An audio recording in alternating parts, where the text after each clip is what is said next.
humans, how's it going? Susan Ruth here. Thanks for listening to another episode of Hey Human Podcast. This is episode 384, and I had a conversation with Lauren Reiner. Lauren's a talented young singer-songwriter. I've written with her, and she's fabulous. She's working on new music as she recovers from brain surgery. She had the brain surgery procedure to ease her epilepsy. It's been an emotional and physical roller coaster, to be sure, but she's navigating her way back to health and happiness. She's fierce and brave and determined and a badass, if you ask me. There's a trigger warning on this episode. We talked about mental health aspects and depression and things like that. So make sure that if that's a trigger for you, you are aware of that. If you're looking for a way to help with the humanitarian crisis happening in the Middle East right now, check out unrwa.org. And the other great place to donate money, resources, is Doctors Without Borders. So just wanted to get that out there, and prayers for everyone. Check out Hey Human Podcast for links and to learn more about my guests and the show. Check out SusanRuth.com to learn more about me and my other artistic endeavors. Follow Susan Ruthism and Hey Human Podcast on social media. Find my albums on Spotify, Apple Music, Amazon Music, wherever you get your music. And rate, review, and subscribe to Hey Human Podcast on iTunes or wherever you get your podcasts. Thank you for listening. Be well, stay safe, be kind, and here we go. Okay. Get comfy. Feel good. Yeah. I like the hair. It's cute. Thank you. It took a minute for me. You have good face. So Thank you. You could even, I feel like you could go Sinead full tilt and be fine. A lot of people have said that. It took me some big time. Eyes. It took me a while. Like, I really hated it at first. And honestly, like, I didn't think I was going to have to shave my head. My surgeon was like, it's just going to be like a small part that's shaved, but your hair will cover it. And I was like, okay. And I woke up and literally like a third of my head was shaved. They went for the inverted mohawk? I looked like the Cynthia doll from the Rugrats. Are you kidding? Like, I can't. What? So I had to cut it all off, obviously. Shout out Rugrats, though. Yeah. Lauren Reiner, welcome to Hey Human. Thank you for having me. I'm excited. Hey, I've never done a podcast before, so I'm so glad that you asked me. I'll be gentle. I'm easy. We met, I was trying to remember exactly. Did we meet at the BMI thing? Was it the BMI thing where you plug your phone in and play a song, or was it when I played the acoustic lounge? No, I think it's I think it was that one. Phone in and play that was it was 2019. Right before the pandemic, baby. Yeah. The good old days. Yeah, that was I loved 2019. It was a good year. I feel like everybody was kind of thriving, and then I was thriving. Me too. I was really thriving. I mean, I was ignoring things that I probably shouldn't have been ignoring, but I thought I was thriving. Well, hindsight is 20/20 and ignorance is bliss. Yeah. Right? Oh, God. Definitely. Let's start with your start. Where did you grow up? I grew up in Pleasantville, New York, which is like 45 minutes north of New York City. They made a movie about Pleasantville. Is it? I don't know if it's the same one, and I honestly have never seen it, which people are always like, how have you never seen that movie? Like, you grew up in Pleasantville? Who's in it? Is it Reese Witherspoon or something? Joaquin Phoenix? I feel like some of the town is in black and white. It's been so long, and I might be confusing it with another No, that's movie. what it is. It's like when they go to Pleasantville, I think it's black and white. But where I grew up was fully color, so... Technicolor, no less. Yeah. How was childhood? Were you creative? You're a songwriter, performer. Yes. I always was into music from when I was super young. Like, my dad plays guitar, and I think he would play for us. I don't know why I said I think. I know he would play for us, like, before we went to sleep. And then my dad's parents were both professional musicians. Dad's mother was a classical pianist, and my dad's father was a professional violinist. They ended up doing other stuff because it's really hard to make money from music, obviously. A lot worse now, but even then it was, very hard. And I started taking classical piano when I was 5. I started playing guitar when I was like 12, and I think I started voice lessons when I was 12. I wanted to start earlier, but my parents were like, no, because I think it can be actually not so great for your voice to start voice lessons super young. Oh, now you tell me. I started at 6. Oh, really? I'm sure it's fine. Your voice sounds great. Who knows? I had a vocal injury in high school, actually. Did you get a node or? No, a hemorrhage. Ooh, you went full tilt. Yeah. From singing too hard? I had chronic strep at the time. This was before I got my tonsils out, and I was with my voice teacher doing warm-ups, and I knew I was kind of pushing, didn't want to seem like I was giving up. I don't know. So I kind of went really high, and I felt this kind of pop, and I went to the ENT, and they told me I'd hemorrhaged, but it's actually way less of a big deal than a node, because it just kind of heals on its own versus a node needing to be taken out. For my hemorrhage, they were pretty much just you need to not talk for 2 weeks. And then it's harder than it looks. I cried so much, silently, but still cried. In the library at school, writing to my friends on a whiteboard, and I was like, my life is over. Yeah. No, I seriously thought my career was over, but it healed up. There's still maybe a tiny bit of scar tissue there, but it's fine. It's funny to think as adults, someone telling us we can't talk for 2 weeks sounds like a dream. Yeah, I don't know. It was, in high school it was definitely harder than it would be now. Sure. Although I'm so ready to get back out into the world. I feel like I've spent so much time not talking, and because of the surgery and stuff. So eager to get out and do things, but I also still am really recovering and need to chill, and it's really hard to find that balance. Did you have health issues as a kid? I had a couple febrile seizures when I was a kid, which is having a high fever and getting a seizure, which honestly in kids is actually really common. I think only, 10 to 20% of kids that have fever seizures end up having epilepsy. I think I was maybe 18 months, and my mom just sensed that something was wrong and looked on the baby monitor and saw that I was convulsing the whole thing. Terrifying. Yeah, I think they thought I was dying in that moment, which was incredibly scary. Yeah. So obviously they rushed me to the hospital, and they were this happens because as a baby I had really high fevers, and they started kind of learning that putting me in a cold bath would kind of stop it. My dad said he would kind of see a certain look in my eyes, and he was like, something's about to happen, and he would put me in a cold bath. But I think there were a couple other seizures, maybe 1 or 2, but one of them lasted 3 to 4 minutes, which is pretty long and is probably why I have epilepsy now. I was born jaundice. I've always kind of had some weird health stuff, stomach stuff, and which I think we later learned in my life was really my gallbladder, but we'll get there later. I kind of always struggled a little bit with stuff, got strep a lot, and I think I just kind of was more prone to getting sick. The seizures, once I turned 2, totally gone. In retrospect, is there potential that the fever and seizure relation was actually epilepsy back then? Oh yeah, actually fevers are a massive trigger for seizures. So it's possible that I had epilepsy already, but I'm not really sure, because after that I didn't have a seizure again until I was 14, and when I did, I had no idea it was a seizure for many years. You just thought you were a great dancer? No, because I was awake. That's the thing, is with epilepsy, I'm actually going to be participating in this documentary that this girl is making about epilepsy, which I'm really excited about, because I feel like there's so much that people don't know about it. And I didn't know that there were seizures that you could be awake and not convulse. I didn't know that.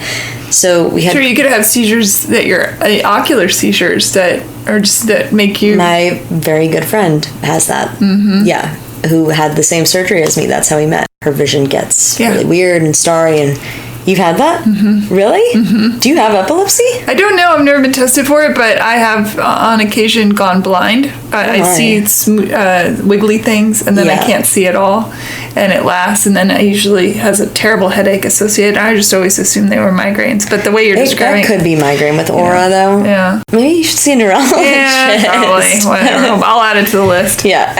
I was on a flight back from France. Like, it was the first time I'd ever left the country. We did, like, a family trip, and I had taken a nap, and I woke up, and I got this really weird feeling, and didn't know where I was, and got kind of tingly, and just was really confused, and then I kind of came out of it. I just didn't really understand. I tried to explain it to my parents. I was like, yeah, I woke up, and I just felt, like, really weird, and kind of really anxious, and they were like, oh, you had a panic attack.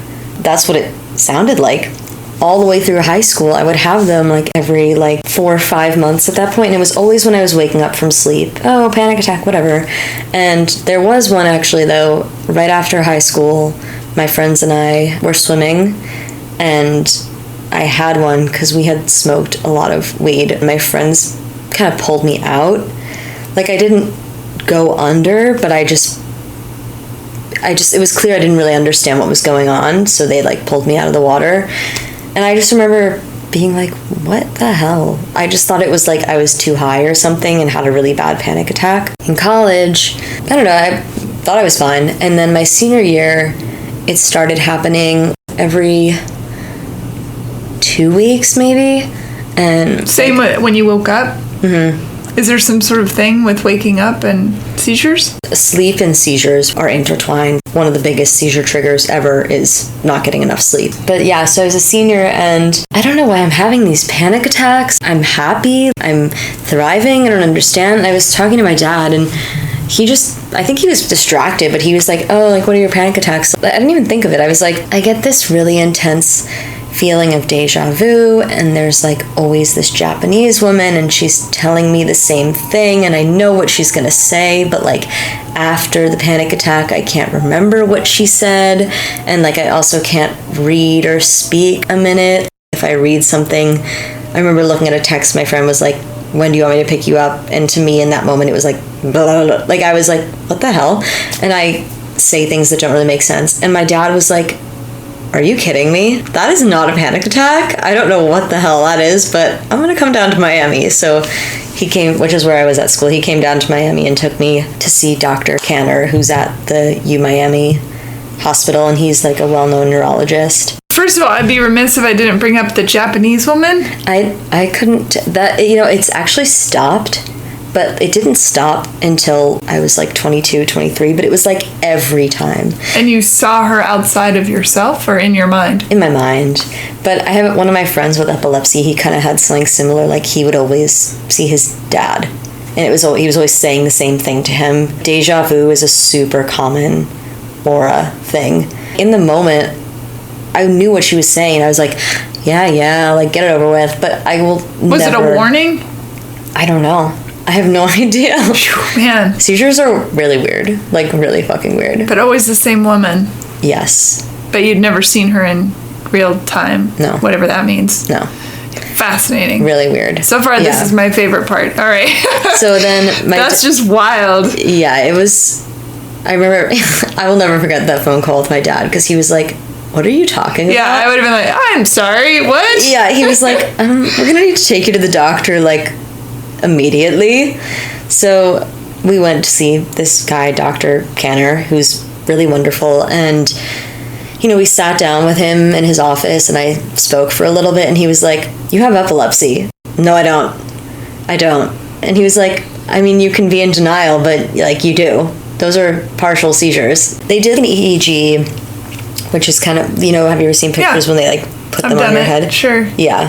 They didn't really see much. They saw a little bit of weirdness happening in my left temporal lobe, and he tried to put me on medication. He put me on Lamictal, and I was on it for 1 day, and I freaked out and stopped because I'm just so sensitive, and the epilepsy meds really are not good for me, mentally, which is not uncommon. So I stopped it, and I was like, you know what? My seizures aren't that serious. Who cares? Whatever. And then I went back to New York, I was done with college, and I started seeing this doctor, Dr. Jacobson, who's also really wonderful in Westchester, and he put me on Trileptal, which is another epilepsy med. I went with my friend to Europe for the summer. I was pretty okay, but I had really bad headaches literally every day, and suddenly had a temper, which was not something that I'd had before. And there were a couple times that I screamed at her. So when I got back from Europe, I was like, I don't want to be on this. I don't like this. And then I was like, would you be okay if I tried medical marijuana? And he was like, sure. So this was end of 2018. I started taking pills that were 20 milligrams CBD, 1 milligram THC twice a day. Didn't have a seizure for 16 months. Thought I was cured. Living my best life. I moved out here January 2019. I was driving, so happy. And then I truly was like, oh, I'm cured. That was easy, whatever. And then November 2019, I was in a session with some friends and I had a seizure. Music session. Yeah. And I have a voice memo of it. When I'm having a seizure, I can't say that I'm having a seizure. I can't find the words. And they didn't know what was going on, so they were trying to guess what was happening. I guess I was kind of saying and they were they had no idea what was happening. They were I don't know. And then eventually, once I was out of it, they were oh, when I told them, and I sent it to my neurologist, and he was like, your friends are not very bright. I don't know, they just had no idea. Did they know ahead of time that you had this issue so that... I wasn't really talking about it. I mean, it's pretty private, I suppose. I mean, well, kind of, you watched the Kickstarter video? Yeah, I kind of mentioned in that. When I moved here, yeah, it was pretty easy at the time to pretend that I didn't have epilepsy because I wasn't having seizures. I was taking the medical marijuana, so I was like, oh, why would I tell people about it? And it's this girl who's going to be doing this documentary that I'm going to be working on with her. We spoke a couple weeks ago, and she was saying she didn't really tell anybody about her epilepsy for a really long time and somehow hid it, even though hers, she convulses and stuff, but she's just felt so embarrassed by it, which is really sad. And I get it because I've felt, I don't know if embarrassed is the right word, but worried that I'm going to seem burdensome. Broken. Yeah, or worried that people don't want to handle it and are freaked out by it. When I was dating and stuff, I wasn't really telling people. I mean, I started dating somebody at the end of 2019 and we dated 2 years on and off, and I think I told him relatively early on because I was having seizures again, right after we met. And I try really hard. Honestly, I'm very open about it because I think it's, it should not be something to be ashamed of. It's not my fault. It's a brain disease, and I think there's just a lot that people don't understand. We lived together during the pandemic at his parents' house, and he was incredibly supportive and not judgmental, which meant a lot to me. And he was very much there for me through a lot of epilepsy stuff, which I really appreciate. But it did definitely cause stress in our relationship, when my epilepsy was getting really bad, because it was scary for him, it was scary for me, and it was... What do you think made it get worse? So in 2020, I was still kind of pretending that I was healthy. I had, over a couple years, 2017 to 2019, 2020, maybe 2018 more, I was kind of losing weight, and I didn't really know why, and I had no appetite, but I was just oh, it must be one of the antidepressants I'm on, or whatever. And I was kind of fine with it because I was oh, I look good, and people kind of were treating me differently, and which is annoying. Right now I'm 140, and I got down to 115. Yeah. That's a lot. No, it was not good. It was not good. And because every time I took a bite of food, I felt like I couldn't breathe. And we went to all these stomach doctors over the years, and they were just I don't know. So I was living in Kansas City with my boyfriend at the time, and it was just getting worse. We drove, I remember very specifically, we drove from Missouri to New York in June to see my parents, and I was in the fetal position the entire drive. I I just didn't understand what was going on, and I was literally constipated for 2 weeks straight. And I was like, something is seriously wrong. And, any physical illness just exacerbates epilepsy. Any sort of stress on your body exacerbates it. So I came back to LA. Honestly, I was with Roger, actually, all the time. Our mutual friend. Yes, who was lovely. And very talented. We were hanging out every day, and I was just, like, in the fetal position on his couch or in the car. Or we went to Malibu one day, and I was, like, in unbelievable pain. Got to the point where I was constipated for 3 weeks straight. I went to Were you having any movements? No. Okay. Nothing. Wow. I went to a doctor. It's very dangerous. Yeah, and I went to a doctor at UCLA. He was like, "Oh, just like take some laxatives." And I was like, "No, something's like seriously wrong." And he was like, "You're fine, whatever."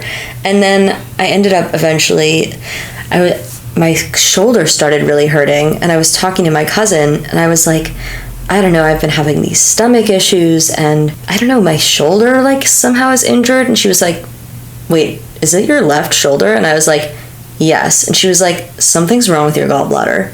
Like, that's textbook gallbladder if you have left shoulder pain and stomach pain. So I went to urgent care, and the doctor there was like, "You're fine." And I was like, "No, you have to do a fucking ultrasound because something is wrong." And he was like, "Ugh, fine, whatever." I hate that. I know. So much. No, he was totally not listening to me, and I was like, something is really wrong. So I get this ultrasound, and you know how like the people who do that, they're not supposed to tell you things. But she was doing the ultrasound, and she was like, "I know that I'm not supposed to talk to you, but you need to call a surgeon like right now because your gallbladder is literally about to explode." And she probably knows that you're going to be what? Yeah. Shoved off by doctors. Well, no, once they saw the pictures of my gallbladder, they were like, "Holy shit, you need to get surgery like right now." What is the gallbladder responsible for? That's the bile? Yes. Yeah. So, yeah, the bile duct, which that also got destroyed, but I'll get to that. So, went back to New York, went to NYU, and... That's laparoscopic, yes? It can be.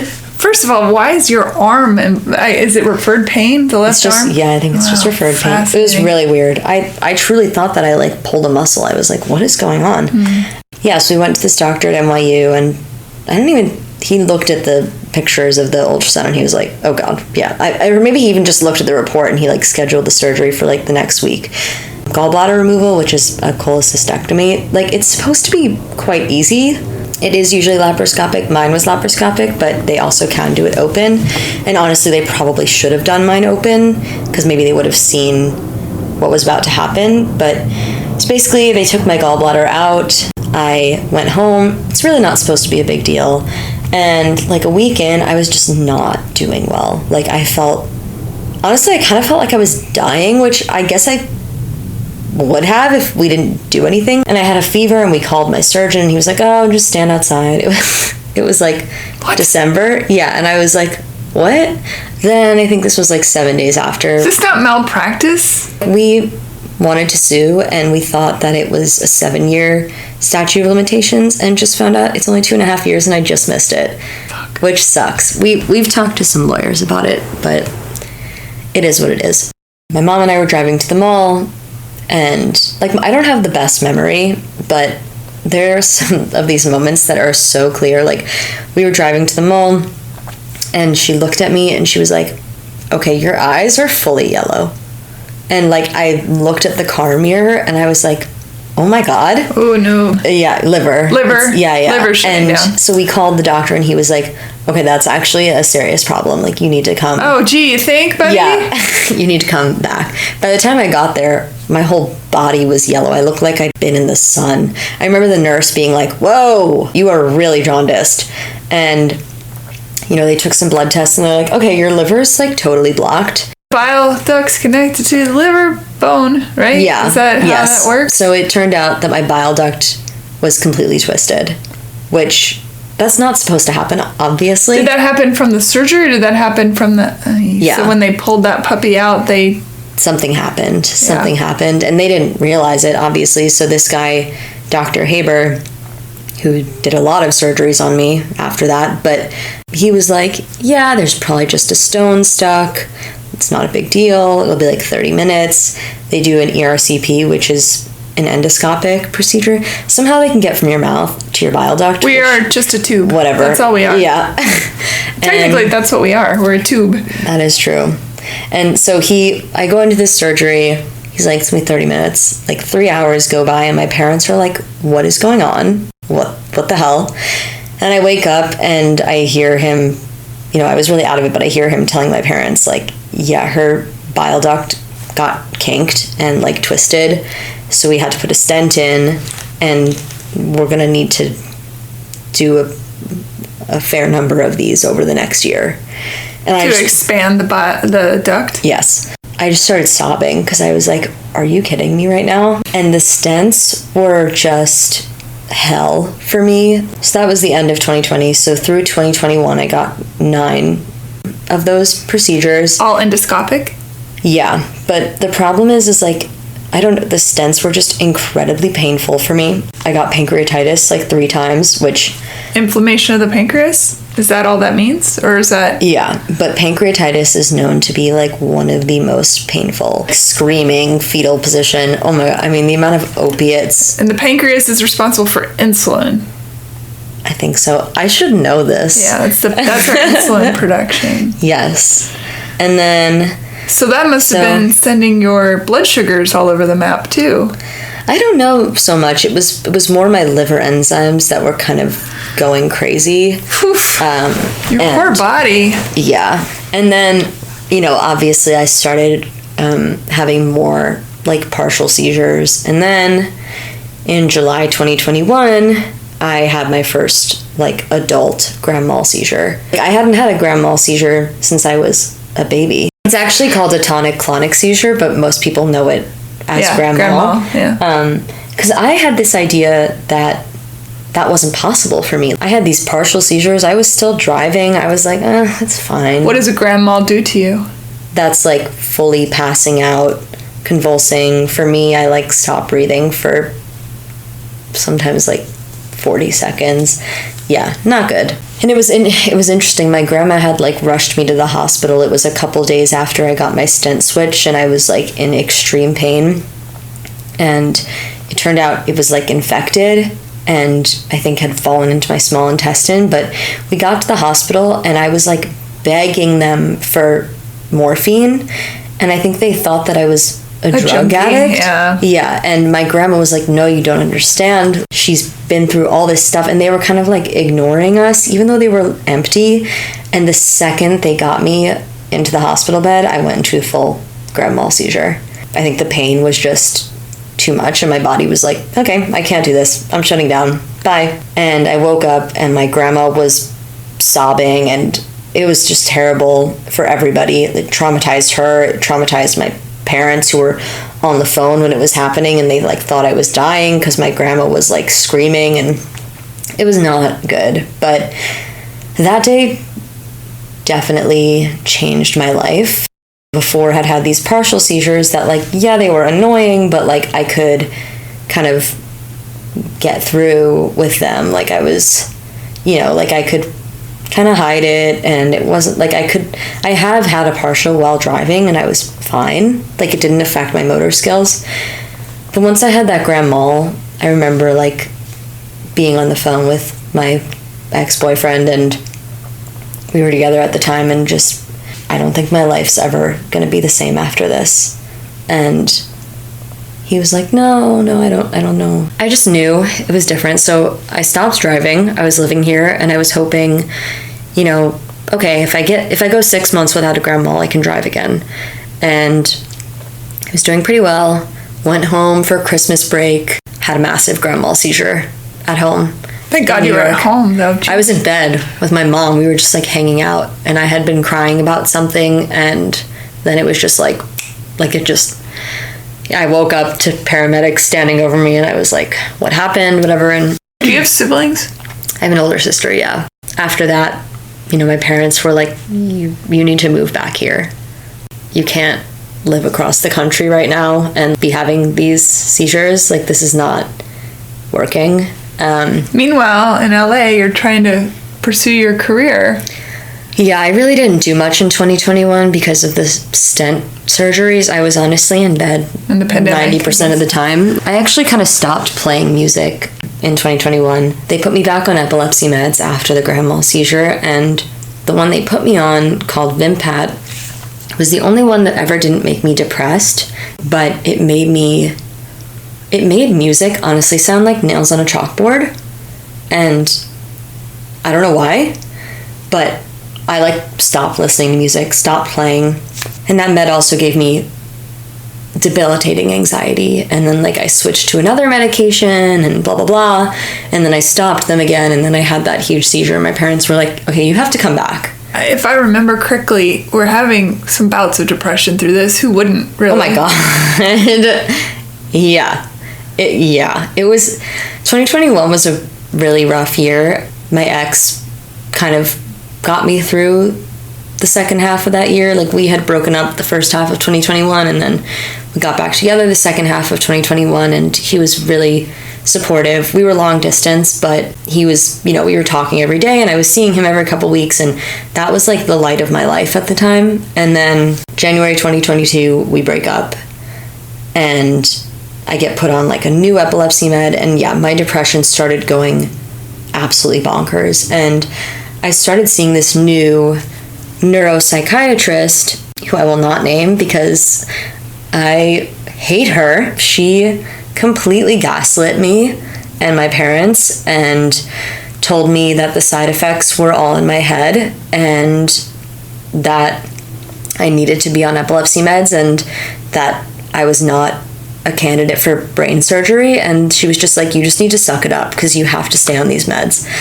So in 2022, I went through oh my god, I've been on 10 epilepsy meds total, which is ridiculous.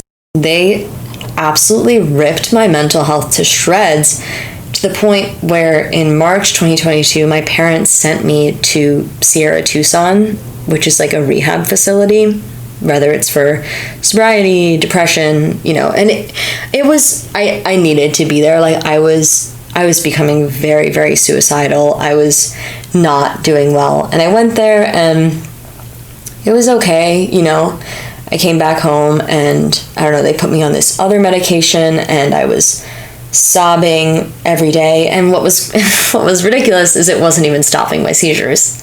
I was still having a partial seizure once every 3 weeks, which was what it usually was anyways. So they kept switching the meds. I got sent to multiple rehab places. There was one in California that was a nightmare. There was one in Nashville. Rehab for your mental health or rehab for your brain? Mental health, an inpatient therapy thing. And the whole time I was like, this is not me. But I was becoming so suicidal. I was having a very hard time with the breakup because, he had become my safe person. We were still talking, but we shouldn't have been. And it got really messy. There was this point in July of 2022, my parents really wanted to go on a week vacation, but they were worried that I was going to kill myself when they were gone. So my ex ended up coming for a week. That's a lot of pressure. On him? Yeah. Well, my parents ended up paying him. It was not a good situation for anybody. Did you know that he was being paid? Yes, but I didn't really care because I was in the darkest place ever, and I just was I don't know what to do, and it did not feel good. It didn't feel good for him either. It felt awful for me too. It felt, I don't ever in my life want to have to pay somebody to be there for me ever. That's the last time I ever saw him in person, actually. But we continued talking, actually, until quite recently, a couple months ago, when we decided to go no contact. But were you taking the suicidal ideations to their limits? Before I went to Sierra Tucson, I had self-harmed, and then cutting. Yeah. So then in September, I started at this really fucked up inpatient therapy place in the city. I honestly will say their name because I hate them so much. It's called The Dorm. I lived at this place called Dwell, and it was like run by two people who literally were not mental health professionals. It was an incredibly traumatic experience. Where, in New York? Yeah. When I was there, I attempted twice.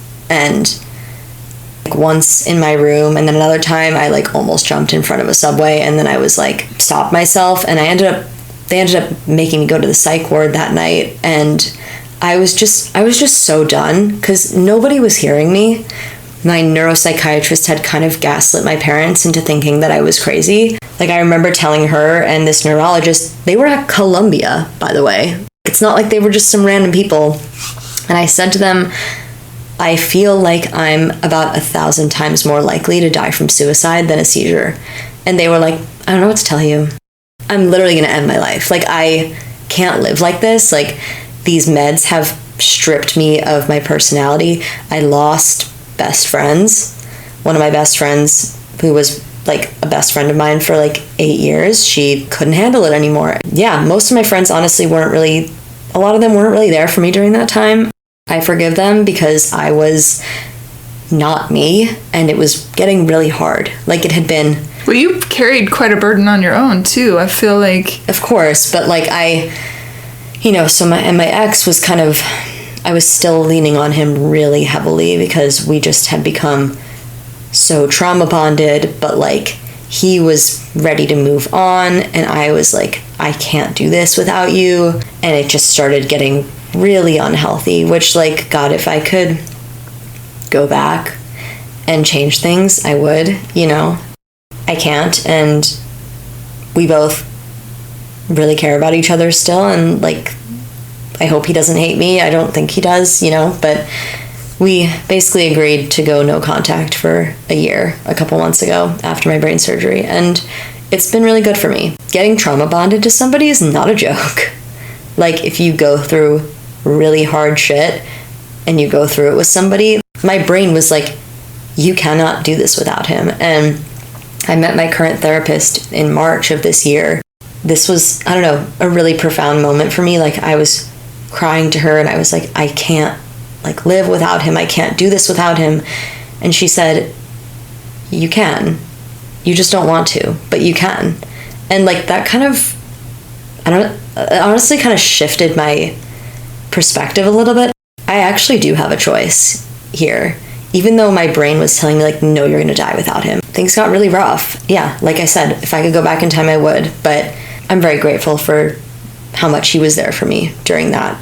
And just anybody that was there for me, because I know it was hard. And yeah, I lost a fair amount of people from my life. Sickness is hard for people. It's really hard. My personality changed. That was like in 2022 because of the meds. I became like, I wasn't me anymore. I didn't have like a light in my eyes anymore. I didn't have like like a sense of humor. I was just like a shell.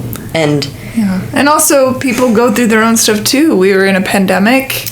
Totally. People forgot how to human in a lot of ways. Yeah, and I didn't have the energy or space really to be supportive towards my friends. You shouldn't have had to have been. Well, but like, what you're saying is true. Is they were going through stuff too, but I couldn't be there for them. And like, I wish I could. I was just trying to survive the day. Totally. I was just like, I don't want to be on this planet anymore. Like, if this is what my life's going to be. So then, thankfully, I met my current neurologist. His name is Dr. Kuznecki. And this was actually like 4 days after I attempted suicide for the second time. And my parents were like, come on, let's, like, we heard good things about him. He's at Lenox Hill. Let's just go see him. And we went, and he was like, oh my God, this is not working. You need to get off these meds. This is insane. They're not even stopping your seizures. You're trying to kill yourself. What the fuck? I don't know why any doctor did this to you, but we're getting you off of these, and you're totally a candidate for brain surgery. I have absolutely no idea what they were talking about. In January 2023, I went into the hospital for like 10 days, and they took me off the meds while having me on an EEG, and I had a seizure, which was what they wanted. Not a grand mal, but they saw that it was coming from my left temporal lobe. We started kind of prepping for brain surgery tests, and the withdrawal from the meds was rough, but about 3 weeks in, my parents were like, whoa, you're like you again. And it was like I was seeing my friends and they were like, oh my God. And I'm so much more me now. Like then I was still like really dealing with everything. And this was a funny thing that my surgeon said. I think this was before the second surgery, because the first surgery was this thing called an SEEG, which is actually torture, and I would wish it on nobody. It's an intracranial EEG. Basically, they put you to sleep, drill like 13 holes into your brain, put electrodes in there, and then you have to stay in a bed for like 2 weeks. You're not even allowed to get up to pee.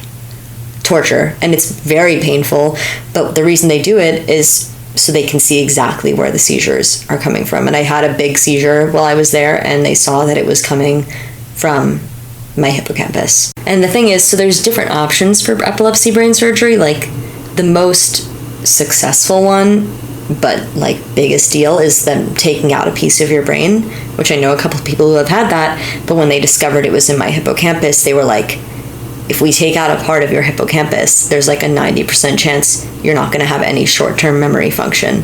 And I was like, no, like I'm not doing that, obviously. There's lasering, but they didn't have a good spot and they wanted to do another SEEG, and my doctor was like, no, we're not putting her through this again. We decided on the RNS, which I have now, which is a responsive neurostimulator, and it's like this big. That's what, 4 inches? 3 inches? Yeah. I'm not good with that kind of thing. I don't know. I have no idea. The size of an OK symbol of your hand. Yeah. A little bit bigger. Yeah.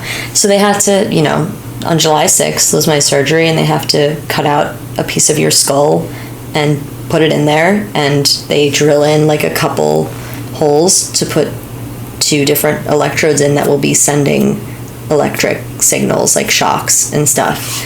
Are you awake during this procedure? Hell no. That is such like a myth, and people ask me that all the time. People always think that you're awake during brain surgery. That's like very rare. Is it? The only it's always on TV. They were like, all right, say the alphabet, and they're drilling away on the only time you're like awake during brain surgery is if they're working on something that is your language center. For this, no, hell no. They knew where it was going to be put. Like they weren't taking out anything. So what, they just lie it down on top of the brain? Stick the little stickies in there?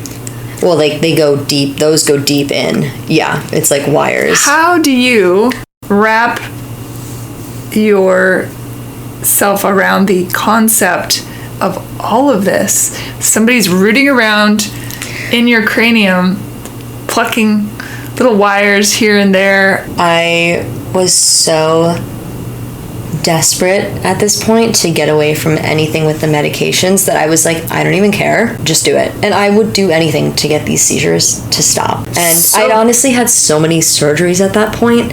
I've had 13 in the past couple of years that I was used to it to like a disturbing degree. Like I would just give my arm and I was like, yeah, whatever, just like put the IV in and give me propofol. Like, and the amount of times that I've had to go through opiate withdrawal, like so bad, because I had to be on pain meds, obviously, but then I would end up being on Dilaudid, which is very strong, for like 3 weeks. And drug of poets. Yeah, that drug is crazy. Yeah. I don't know, I think that I just kind of had to pretend it wasn't happening. I just had to kind of be in, I don't know, the only way is kind of just to be like, okay, this is happening, I'm doing it. This device in your brain anticipates when your brain's gonna have a seizure? How does it work? So it sends like an electric shock. It's a neuromodulation device. It's trying to retrain the brain. So anytime it's seeing like a spike in my brain waves in my hippocampus, it's like sending a shock. It's like, hey, stop, don't do that. This is gonna be a dumbass question. Is it battery operated? Yes, I have to get the battery changed in like 4 years, but that's not as big of a deal because they don't need to like take out my skull again. How do they change the battery? They just open the skin and put in a new one. Okay. So it's not a big deal. So badass. No, it's not like a bionic woman over here. Yeah. No, I like am a cyborg, which is wild. Yeah, and it's on the lowest setting right now because they have to turn it up slowly, otherwise the opposite effect will happen, which is like it can shock you into having a seizure. It's not a quick fix. It's after 1 year, people usually it's like an average of 70% decrease in seizures. After 2, it's like 83%. After 3, it's like 87%. Like it keeps getting better and better. And what I really like about the RNS is it's reversible. You know, brain surgery where you get a piece taken out, like once that's out, that's out. There's no going back. The RNS has only been around 10 years. There's like only 10,000 people that have it. And I actually have a matching tattoo with one of those people whose name is Deandra, and she is amazing. She's the one that has the ocular, or it's in her occipital lobe. We got this because like Lightning McQueen and like Shocking, and we also can't drive, so we were like, that's hilarious. You know, there's still so much research happening. Just like medical research in general right now is like accelerating at a very fast pace. So like we don't know what the epilepsy treatment is going to be in 10 years because 10 years ago this didn't even exist. Brain is deep space. I look to the brain as is akin to deep space in the universe. Yeah, it's very crazy. I have hope that in like 10 years there will definitely be different stuff, and who knows, like and right now, like I had 2 seizures last week. They weren't grand mal seizures, but I'm already noticing the benefits because like in the past after a seizure I would be really depressed and tired for like 3-4 days, but last week the 2 seizures I had, the next day I was totally fine, which was nice. And I download it onto a computer every night. I have like a wand and a laptop, and I like download, like I put the wand on my head and then I like send it to them via an Ethernet cable. So my doctor can see, it is recording 24/7. My doctor can see 24/7. It's basically a 24/7 EEG in your brain that also like sends shock signals. No one can ever kidnap you. I don't know. You're tracked. You can be tracked. I don't know if it has like a location thing. Unless I had the computer maybe, but I don't, that would be ridiculous if it was like a chip, like a cat when or it's something. like a little apple, the little tile is in there. I don't think they have a tracker in it. That wouldn't be like a terrible idea for like family members to have, but no, I think that would be a little weird. That'd be a little too far. Yeah, that wouldn't be great. I mean, I let my parents obviously have my location and whatnot. I mean, just before I got to LA, literally less than 48 hours before, Song Suffragettes? Yeah. I was at the one in New York. I played it in August. It was great. And 2 days before I came here, I was at the one in New York, and I was watching my friend perform, and next thing I knew, there was people standing over me, and an ambulance called, and I had a pretty bad grand mal seizure, and I like smacked my head on the floor, and now I have a concussion, which I've never had. And I, coming to LA for the month, I really wanted to do a lot of songwriting, but honestly, a really big part of the work I've been doing in therapy this year is radical acceptance, and just like practicing anything, like I'm getting a lot better at it, and just, I've been okay while I've been here this month, because I'm like, you know what? Like, I haven't really been able to songwrite this month because my brain is just not really up for it. And that doesn't mean that, like, I can't songwrite ever again. It doesn't mean, like, if I move here when I'm 28 or 29, it doesn't matter. How old are you now? I'm 27. I just turned 27. There's no time limit. And it's really, tomorrow's 3 months from the brain surgery. Like, it has not been that long. I definitely have seen how, like, pushing myself is filled with consequences. When I push myself for a couple days, I feel like really terrible after, and like ill, and like literally yesterday I laid in bed all day, and today before you came, because I was like, okay, I know I'm gonna have this, so I need to like mentally prepare by like doing literally nothing. Yeah. I was diagnosed with PTSD like a couple months ago, which like obviously I'd be shocked if you didn't have that. No, that'd be weird. Is it disrespectful to say shocked? No, I didn't. No, I love that. I love a good pun. But yeah, I had I remember I'd said to my surgeon, I was like, I feel like I have PTSD, and he said, Lauren, you don't even have PTSD yet. Like, you're still in the TSD. He was like, you're not in the post yet. Yeah. Like, you're not even there yet. And Yeah. like, honestly, he was right, because like I was living in survival mode, and then 2 months ago, kind of once I was out of the surgery and going up, these nightmares have started that, like, you know, it's the stereotypical PTSD thing of having like the same 2 nightmares like over and over. It's either I'm like trapped in a hospital and like locked in a hospital room and like no one can hear me, or I'm like, the other one is like I'm being sent to like some sort of rehab place and everybody thinks I'm crazy and no one will listen to me, that it's the epilepsy med. And I had a dream the other night that I was like locked away in like a jail kind of thing, and when I wake up from those dreams, it's incredibly distressing. It takes me like an hour to kind of like be like, okay, that's not real, like that's not happening anymore. And also recently my anxiety levels have been bananas. It's really annoying. And yeah, I'll be like to my therapist or psychiatrist, I'm like, I don't know why I'm so anxious recently, like, ugh. And they're like, what do you mean? It would be weird if you didn't have anxiety right now. I would be freaked out if you didn't have anxiety right now. The thing about epilepsy is just, it is not predictable. Yeah. So right now I'm having a lot of anxiety every day of like, when am I gonna have another huge seizure? My doctor, I spoke to her the other day and she was like, okay, it's time to turn up the device because you're like having a lot of seizures. So when I go back to New York, we're gonna turn it up, which they basically just like put a wand over it and they like click a button and they're like, okay. Oh, that's nice. They don't have to get in there. Oh my god, hell no, that'd be freaking crazy. Put a zipper up there. Hell no. But and your hair's growing back, although it looks super cute short. You know, it's kind of grown on me. You kind of have a Sarah McLachlan 90s vibe. So I was wearing a wig a lot, but honestly, I'm sure he'll end up listening to this podcast, but I've told him this. I've been hanging out with a guy while I've been here, first thing since having that long relationship, and it's been really good for me. And honestly, he has really helped me get comfortable with this hair, because one of my biggest worries with it was like, no guy is going to be attracted to me with this hair.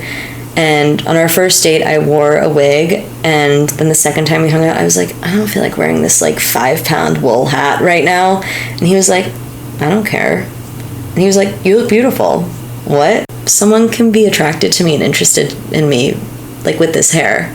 And it kind of changed things. I haven't really put a wig on. Good. You look beautiful. Thank you. He's not the only one that thinks that.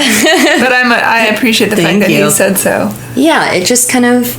But I get it. I get that it's got to be bizarre to go from having your hair to suddenly having no hair, and then to have to... Very upsetting. And femininity in this culture is wrapped up in hair. And what's been interesting is I honestly didn't really used to wear makeup much, but I've been wearing it every day. Your eyes look great. Thank you. Yeah. I've gotten better at the wing eyeliner because I've been doing it every day. Teach me how to do that. It looks really good. But I just find that it helps me connect to my femininity a little bit and helps me feel better about my day and stuff. Like when I don't wear makeup, I feel like I kind of look like a young boy, which is fine. My femininity definitely is something that's important to me, which there's nothing wrong with that. I like feeling like a girl, like absolutely, and definitely cutting the hair. I was like, oh my god, I look like a freaking egg. Yeah, it's getting to a better length now. Like it looks purposeful. Before it was kind of like the scar was like really visible and like it was kind of like a patchy like buzz cut going on. But I've had multiple people approaching me, I love your hair. And I'm like, it was not a choice, but thank you anyways. Yeah, and I have a couple friends, including Roger, who are like, no, you never grow it out. You have to keep it like this forever. It's super cute. But I keep on short hair. I had hair very, very short at one time. And I loved it, but the upkeep is a pain in the ass. Oh, I feel like this is the easiest hair I've ever had. I had to cut my hair every 3 weeks, it felt like, to make it stay in shape. Right. Well, that's fair. But the everyday care is so minor. For sure. I just put a little gel in it and I'm like, okay. Yeah. I'm really interested. I think it'll be fun kind of to see like the different phases of growth Like when it gets like more a little bit mullety, and then it'll be kind of like pigtail like a short bob kind of thing. But the other night I performed at Writer's Block, and I played on a stage without a wig for the first time, which was a big step to get up there with this hair, which just feels like so vulnerable. I felt good. For some reason, when I'm wearing a wig, I feel like I'm not being genuine, even though that's not really true. Like, we don't realize, like, celebrities are wearing wigs in, like, literally everything. Like, we don't know. And or they either have extensions, like, none of them, they don't all just have magically, like, thick, long hair. No, because they've been beating their hair to death for years, and so most of them are probably thinning. Oh, yeah. Honestly. Yeah, they're wigs or whatever, but, yeah, I don't know. But I'm finally playing music again. Let's talk about the Kickstarter. Yes, yeah. I honestly never thought I would do one. And it's for a record. Yes. I have a lot of songs that I've written since, 2019 that I really love. And I've wanted to put out music for a long time, but, I got really, really sick, and the time I kept getting more sick, and it was just not happening. And, like, before brain surgery, I was just like, after this, like, I am recording an album. Like, I want to put these songs out there. I'm not letting this destroy my life anymore. I'm not letting this disability stop me from, like, continuing with my passion and the thing that I love. And so I felt kind of weird about doing it, and I still feel a little weird. It's a little it's uncomfortable asking people for money, I haven't been able to work for years, so I haven't been able to save up, and I was like, you know what? I have been through enough. This is okay. I can do this. And I posted on my birthday, which was October 1st, and the first day was insane. It got up to like 8,000 out of 20,000, which was the best birthday gift ever, and made me feel really supported, and like people are excited to hear my music, and I'm so excited to share it. I already kind of have the producers that I'm going to be working with, and one of them is in Nashville and one of them is in New York. And who do you have in Nashville? Her name's Elise Yulo. She's great. She's really great. And this guy Colin Rowe in Brooklyn, who he actually just moved from Nashville. The person that is going to master it has done like Little Big Town, stuff like that. So I'm really excited. Well, tell people how they find you. I guess maybe the best place right now is Instagram, which is just my name, Lauren Reiner, Reiner. They can reach me on email at laurenreiner@gmail.com. And yeah, I mean, I'm on the, normal socials like TikTok, Facebook, blah, blah, blah. But I would say that I do the most posting on Instagram. And your Kickstarter is accessible through? Yes, it is Instagram. In the link in my bio. Great. Yeah. Lauren, thank you. Thank you for having me. You're a trooper. Thank you. I am trying. A lot of people wouldn't have survived all of that. Yeah. I didn't think I would. Yeah. I hope that you leave room to realize that about yourself. Yeah. I've been working on it, and it's definitely been like the self-appreciation and respect has kind of gotten better as I've gotten a little bit further away. I'm like, oh shit, actually I'm like really strong for getting through this. This is kind of insane. Yeah, absolutely. Yeah. I'm sure your family is thrilled. I'm glad you're still here. Yeah, no, of course. Welcome to your new life. Thank you. Thank you for having me. Maybe get yourself a cute helmet so you don't get a concussion. Oh my God. I've honestly thought about that, but I don't want to walk around wearing a helmet. Yeah, maybe like a little plate inside the wig or something. No, I think there are beanies that have like a helmet kind of insert, but I don't want to be living in fear. I don't know. Oh, I get that. What about a service dog that is trained to smell your chemistry changing before a seizure? I've watched so many TikToks about those dogs. Yeah, they're amazing, but it is a huge responsibility, like huge. To have a dog, obviously, and I'm not sure that But they're supposed to be taking care of you. I know, but you also have to take care of them, of course. By going on like multiple walks a day and paying for food, and like, I'm just like, I don't know if Like, if a dog genuinely could sniff like 5 minutes before I was having a seizure, that would be incredible. That's what they do. I don't know. I'll ask my doctor about it. I'll send you some TikToks. Yeah, definitely send me some TikToks. I would love to see them. Yeah. All right, love. Thank you. And thank you for listening, everybody. Bye. Bye. Rate, review, and subscribe to Hey Human Podcast on iTunes or wherever you get your podcasts. Thanks. Bye.